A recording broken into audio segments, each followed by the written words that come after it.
Shalom Pak Bambang, saya mau izin bertanya, jika Yesus itu Allah, mengapa bisa mati? Mohon pencerahannya. Sebetulnya saya jawab gini bosen juga, tapi enggak apa-apa lah, kita orang sabar lebih daripada para pahlawan. Kata Tuhan tadi kan sudah dikatakan, itu kan fungsional. Seperti kata Lord. Ya, tapi kalau Lord of Lord itu God. Lord itu Charles misalnya. Kalau Charles mati, yang mati itu apa Lordnya apa Charlesnya? Ya Charlesnya. Lord tidak bisa mati kan, Lord itu jabatan. Semisal misalnya Presiden Soekarno wafat. Yang wafat kan fisik Soekarnonya. Presiden kan itu jabatan, mana bisa jabatan wafat. Makanya dia yang dibunuh dalam keadaannya sebagai manusia. Bukan Tuhan itu dibunuh. Tuhan tidak bisa mati. Kalau di dalam kidung-kidung gereja ortodok ya, gereja timur itu ada ungkapan misalnya Kudusullah, Kudusul Qawi, Kudusul Lati la yamut irhamna. Kuduslah engkau ya Allah, kuduslah engkau yang maha kuasa. Kudusu ayyuhal qawi, Kudusul Lati la yamut irhamna. Kuduslah engkau yang tak berkematian.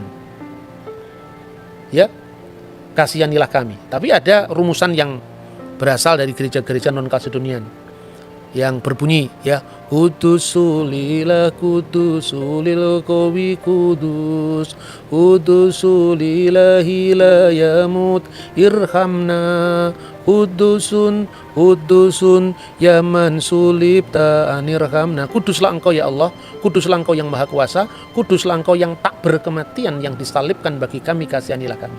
Jadi Yesus itu tidak bisa mati sebagai firman Allah, tetapi disalibkan bagi kami dalam kemanusiaannya. Itu ayatnya clear sekali kok.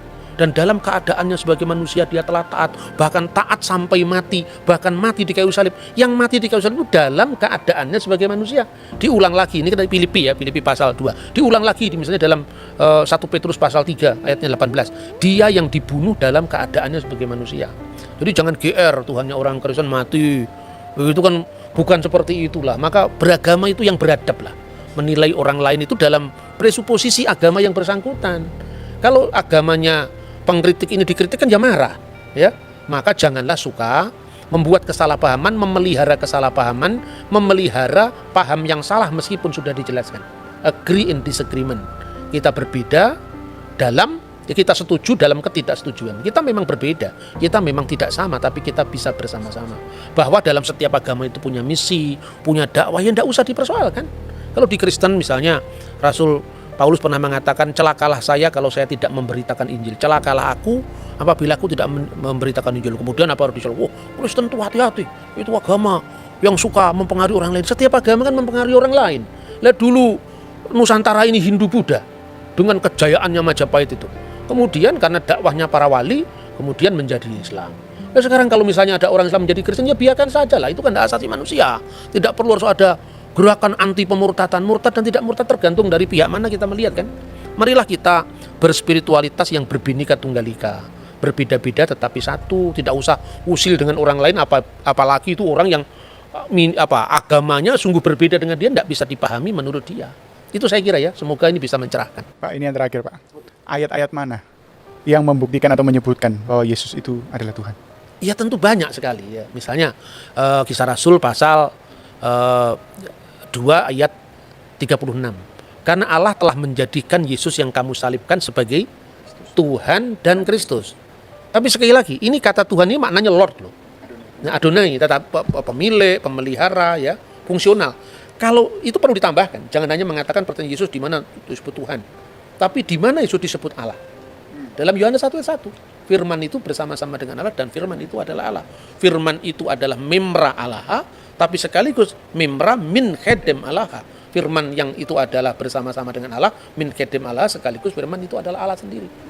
Ya, terus terakhir barangkali ya, orang mengatakan, di mana Yesus pernah mengatakan, ya, akulah Allah, sembahlah aku. Ya, tidak ada ungkapan seperti itu. Tapi apakah berarti kalau misalnya Jokowi tidak pernah, saya presiden Indonesia, hormatlah kepada saya, nggak perlu. Orang sudah tahu kalau dia Jokowi, presiden, ya tahu. Tuh, kalau dalam konteks kitab suci, pertanyaan itu bisa dibalik. Di mana di dalam ayat Alkitab pernah dikatakan, aku, kata Yesus, bukan Allah. Jangan sembah aku. Nggak ada. Apa berarti mereka mau mengaku? Kalau gitu Yesus Allah kan tidak seperti itu. Wong dia Islam kan tidak mungkin mengaku Yesus adalah Allah. Kita Kristen tidak mungkin mengakui Quran itu adalah firman Allah atau Muhammad adalah Rasulullah atau Nabi Allah. Setiap agama itu kafir terhadap agama lain. Tidak usah kita menstigmakan orang lain kafir, orang lain yang berbeda harus kita musuhi, tidak perlu. Karena apa? Kita ini sama-sama kafir sekaligus sama-sama beriman. Kita beriman kepada yang kita imani toh.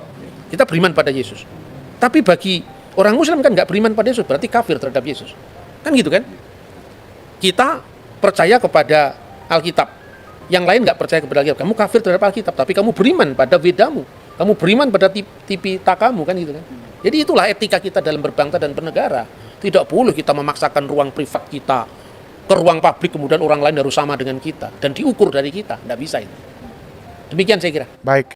Oke Pak Bambang, penjelasan Anda sangat mencerahkan dan menguatkan iman kami. Terima kasih, Tuhan Yesus memberkati.